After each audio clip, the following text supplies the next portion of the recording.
Hello, and welcome to Lead, Learn, Connect, where we explore the worlds of training, coaching, and powerful leadership. I'm your host, Alan Krieger, and on this show we talk about not just the how of helping others grow, but the behind-the-scenes work of overcoming challenges and staying connected to what's really important. My guest today is Joe Karlson, a training manager at Noblis. Joe has been in the training world for about 18 years and will share with us his experience related to the business of training. Whether you're a new trainer, a seasoned facilitator, or just curious about what it takes to thrive in this world, this episode is for you.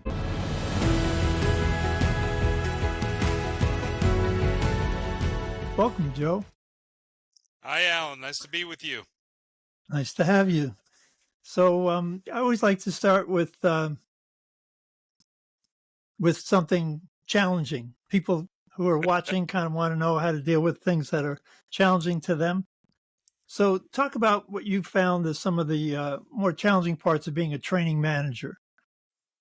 Oh man, that's a broad topic. Um, so I would say one of the big problems I run into is the balance between being a instructional designer and working with the SMEs that don't have that training background.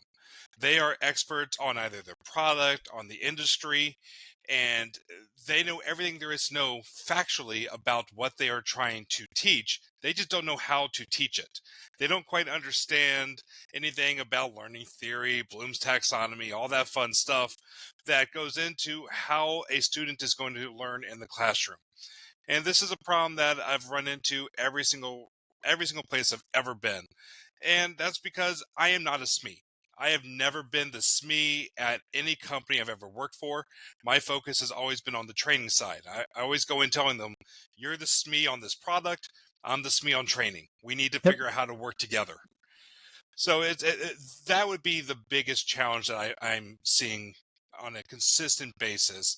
I can tell you, give an example where I worked for a company. They had these two huge trainings, week-long trainings that was the basis for every single employee, the work that they do. And these trainings were developed originally 20 years ago, revamped 10 years ago, but they were made by the SMEs. And they sat down and they put every single learning tool you could imagine into it without ever thinking, how do our students need to learn? And for them, it was, let's put them into a classroom for 40 hours and turn on the fire hose and just drown Talk them at in them. every single bit of information. And I've taken this class because every single person had to take it. And your eyes glaze over multiple times. It's not just like by day 3, your eyes are glazed over. By hour 3 of day 1, your eyes are glazed over. And then you kind of, you get a break, you come back in, you're good for a little bit. But it's a constant motion of just information being fed to you. And if you're lost on one part, you're done. You're done until So they change the topic. so you were the training manager there. As manager, did you have any ability to retool that? And in general, how do you work with SMEs when you're trying to help them understand learning versus talking? Yeah, so that would be the really challenging part is that in that particular situation, the SMEs were also my client. And I worked for a separate company on contract to them. So everything they said was right. I mean, that's just the crux of the situation. And when dealing with a client like that, it's, they are right. They are the experts on it. And they think that everyone should be taught the way that they were taught. So I come in, I've got a background in instructional-led training, but also computer-based training. And I truly think that this class should have been split up. Should be, I would go a little bit more 75% online, 25% classroom-based, but I eventually got down to about a 50-50 ratio and really tried to sell them. Put together this PowerPoint deck. It was like, here's learning theory, here's the topics, we've gone through every single slide of the document you have, trying to map out how we could take the topics. Here's the fundamentals parts. Look, you're literally saying in your learning description that this is just, understand. That should not be, a instructor-led class. Make that online. allow it so the student can retake it, and then have them come into the classroom in order to do the application part of it. Let's get them into group exercises, then tabletop exercises, going through this material. The instructor can go deeper at that point. And at that point it became a client relation struggle. So some people saw the vision, some people did not. I tried to figure out what strategy to get them involved. It was going to have individual conversations with them, relying upon what we call it a top cover. A lot of military people at this job, but it was top cover. It was having somebody up high on the client side that could be an advocate for you, trying to figure out all these different approaches to get the eventual sign off. And look, unfortunately, that project did not move forward. Somebody very, very high up decided after a year's worth of work to come in and be like, nope, I learned this way. Everyone else should learn this way. Move on. And so I was like, okay, well, let's pivot. What can we do now? Because the training still didn't work. That was the root, the root cause of change was that the training didn't work. The students in our post-course surveys were always mentioning that, the class was too dense, that it was too long, that they had other things going on. I mean, I can tell you when I took it, my son was in the hospital. My phone was out on the desk the entire time, and I'm looking at my phone wondering, like, what updates are going to come in about my son. I'm there in the classroom. I'm trying to pay attention, but real life creeps in. And it's not always an option to just be like, well, I'm going to take this week off. So those are the challenges you run into. It's really dealing with the client, dealing with the stakeholders, trying to figure out how to navigate and show them your vision, and hopefully get their buy-in. Yes, that made it even more challenging because it wasn't your company; it was a client so you didn't have any authority as the training manager. You were the training manager of the other company, not of their company. And Yes. yeah, it's that's a very common problem that people have. Subject matter experts are experts in the subject matter, and often they'll just get up and lecture. And maybe it worked for the one guy who said he learned that way, but for most people, it's not a great strategy. You shared another story about within in a different company, but within the company where, as the training manager, you're focused on the training, getting the training done, organized, and delivered, and you found out that, oops, there's some other things that sometimes get in the way. Yeah, I think I know what you're talking about here. Yeah, I started off in instructional design, and then I was offered up the opportunity to move into curriculum management. And it was sold on me as you're in charge of all the training. And I didn't quite understand that I was no longer in charge of just the training materials. I was in charge of the entire training ecosystem. And it's amazing how many things get built into that world that all of a sudden you have to deal with. And when you're in charge, you really have to take on the mindset of, I cannot blame somebody else.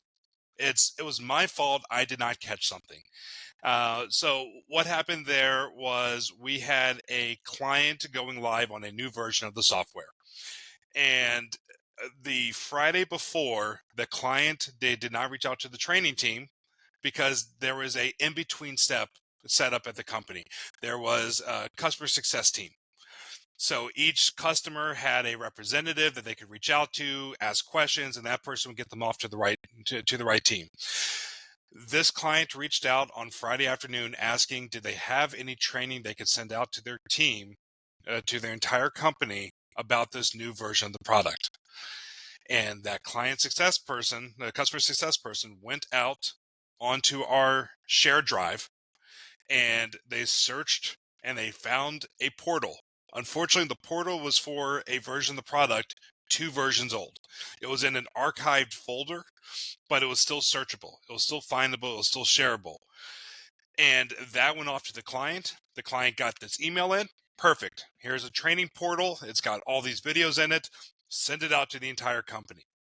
Well, first thing Monday morning, I get emails in of what is going on. None of this looks the same. None of this is right. And at first I have to take a couple minutes. I have to take time to figure out, okay, what happened here? How did they get this? What is going on? and then put together a plan to make it right with the customer, to train up our customer success representatives to make sure that they have the right materials, to figure out how that old portal was still accessible within the archive folder, why that link still worked, all these things, trying to figure it out. And all the time trying to figure this out, that client is still waiting. They are still live. There are people, it was tied to timekeeping software, which, if you know anything about, especially on the government side, you have to have your time in by a certain point every day, or else you can become non-compliant, which means you lose your contract, you're on hold, your business is done until you can get that fixed. So it's very serious, and training to try to get them to make sure that their people can do all the right stuff. So that was it turned into a triage of sorts. It was, all right, let's get the right training out to the client. So got the portal, got that right out to them. Followed up later that afternoon with a plan. And the plan we put together was, we have one of our SME instructors that she would make herself available to have 2 1-hour sessions with them every week for the next 3 weeks of, come in, think about like a teacher, the teacher time, where just, the office hours, come into the Yep. office, ask your questions, you got any confusion, so that we could try to get them through that first few weeks when people are going through those key milestones of timesheets. Of the first day is putting in your time for that day, making sure your time code is right, saving. But then 2 weeks down, making sure that you sign your timesheet, it's going to the right person, the workflow is getting started properly, making sure on the back end, the accounting people, that they could come in, ask questions. That third week of, okay, we've approved these, it's going through the workflow, what are the steps we have to do now? So we want to make sure that we had a setup for them of every single point over those first few weeks, those key touch points, that they could come back and have open time with us to just ask questions and get help. Then went back. I removed that. I removed the link to that to the portal from our shared drive. I made sure I sent the correct training over to the customer success person. But it was really about trying to fix all these different areas, which is something I did not think about. I thought I was going to be in charge of training. I did not know that I was going to have to then go through and train up our entire company on what to do in these situations. Yeah. So training manager is a much bigger job than it originally sounded. Yeah, it's very much being humble and willing to take the blame, Mhm. because it stops with you. There's nobody else to blame when something goes wrong with training. I wanted to blame that customer success person. I wanted to blame the client for not seeing that it was the wrong version on there, but that gets you nowhere. You have to take the blame and move on. Yep. Okay. Great. Good strategy. Hard strategy, but a good strategy. It did not come easy. So a number of people I've talked to get into training in very roundabout ways. Most people don't start out saying, I want to be a leadership trainer, a communication trainer. So talk a little about your story. How did you get from there to here? I mean, this is what I dreamed about when I was a little kid. It was working in corporate education. Uh, No, so I went to college for journalism. I had the whole idea I was going to go out and write for a newspaper, and I got out of college, and it was right around the time of one of the many journalism collapses. The newspaper industry was going away, just in the way at least it was built up over 100 years, and I did not have the vision for online learning, for online journalism. So I literally got called out in an interview at my hometown paper. They're like, "You don't have passion for this. We can tell." And I stared at them blankly, because I was like, "Well, you're right." So I wanted to get out of my parents' basement. I so I was like, what skills do I have? And I started looking through some different job listings, and one of them was to uh, edit training manuals in Microsoft Word. And I was like, well, I'm a tech native. I know how to do that. So I applied, I went in, got the job, and that was the first day. Was like, they put down, the guide in front of me with a bunch of notes written by the instructor. And it was like, okay, make these changes in the manual. So going into Microsoft Word and just making tons of changes. And that led to just one step after another. We went to a system called information mapping, which was a Microsoft Word add-on to redesign all of our training manuals. So really got my hands in there on that. And then one day I got called into an office and I was asked, "Do you know how to make a video?" And I was like, "Yes, I do." I created our high school news program back, when I was a senior, and I know how to do all this stuff. And that led to me starting up the training program for Deltek, the online training program, of developing our initial templates, our first videos. We call them confidence builders for specifically one of our products called Vision, and really just figuring out all the kinks of how to do this. And that eventually led to me helping build up a team over in the Philippines for some of our instructional designers over there, and creating a system of me working with the SMEs here in the States, recording template videos, or I guess like a video of them going through the process, getting voiceover captured right there, putting the files up onto a shared drive. The team in the Philippines would get it while I was sleeping. They would work on putting together the draft and sending it back over to me. Then I could review it the next day. So with that process, we made over 1,500 videos. It was a huge undertaking, but we ended up making videos for pretty much every single product we had. And then they came to me after doing that, and that train was rolling. They're like, "Well, do you want to try curriculum management?" Which led me into one program after another of coming in and taking it over and getting all the training set up for it. And that was beyond just videos. That was instructor-led classes, special events, confidence builders, the videos, infographics, all different training assets. Because I think when I finished up working on Costpoint, which was Deltek's biggest product, and I think at the end we had about 350 training assets that the client could have access to. Wow. So you started out not wanting to do online journalism, but you ended up doing online training. Of course. Well, the world changes. I think it's once you get into it, you start to see the vision. Hmm. Because at the time, online journalism was literally just taking the newspaper article and putting it up online.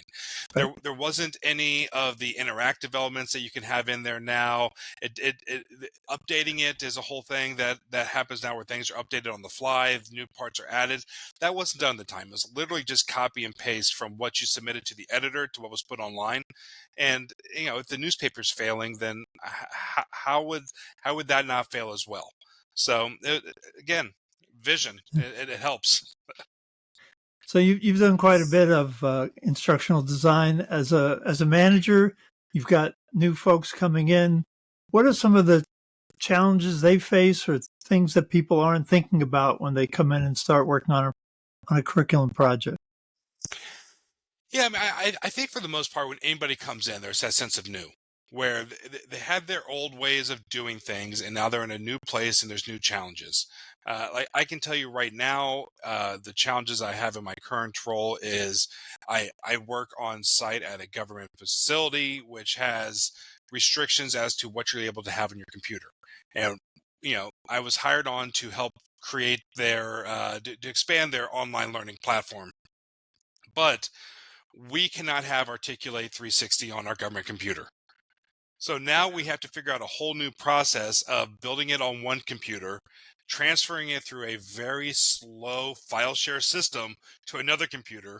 I don't know how much anybody here listens to or how much they use Articulate, but Articulate Review is a great tool. You can very quickly go in and pinpoint where you want to make changes. We can't use that system. So we have to fully publish out the training in order to have it reviewed by the client, and then go back and put in their notes into it on a different system, and then keep moving it over. So those are the problems that you kind of run into. Is what are the nuances here? Because the articulates articulate. Captivates captivate. You're going to create the learning asset. It's going to look the same roughly anywhere you go in terms of the look and feel of it. But in terms of the nuance of doing it for the client, doing it at the company you're at, that is where the challenges come in. Okay, so coming in and knowing that you've got your experience, it may not work in this place, and being open, being willing to learn and listen, ask questions, not make assumptions. Yeah, I can see that as people coming in, they've been trained and they're ready to design their curriculum the way they've been trained, and oops, it's not how we're doing it here. So Exactly. It's a constant challenge because turnover is high. Every company I've ever been at, turnover is always high. So you always have new people coming in. They have their approach, which I always love to hear because I never pretend like I have the perfect way of doing it. I'm always going to learn and improve upon my process. So new people coming in, I want to always give them a chance to make the first draft, whoever they want, and then I'm going to work with them to refine it into our style. okay, well, we're just about out of time. Anything last advice you want to offer to curriculum designers, trainers, from your experience, things that people, anything else they should keep in mind? Sure. Look, I early on, I made the decision to always say yes to every single opportunity that came my way. If I had said no to doing videos, I don't know if I would still be in this industry at all. I would probably have, gotten let go in the 2008 collapse and, would have had to change and do something else then. But I just kept saying yes to every single opportunity that came to me. Can I fix this? Can I fix this training? Yes. Can I go in and work on this project? Yes.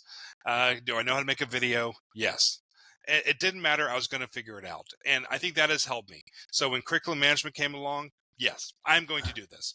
Because if I say no, then you stop progressing.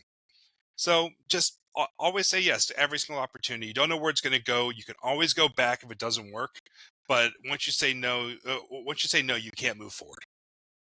Okay. All right. Well, thank you, Joe. That's it for today's episode of Lead, Learn, and Connect. A huge thank you to Joe Karlson for sharing some great insights and expertise. If you found this helpful, be sure to subscribe, share it with a colleague, and leave a review. You can find out more about Joe and how to get in touch in the show notes. And if you're ready to strengthen how you teach or coach communication, click the link to our website to learn more about the T.E.A.M model of communication and follow us on LinkedIn. Until next time, keep leading with intention, keep learning, and keep connecting. Thanks for listening.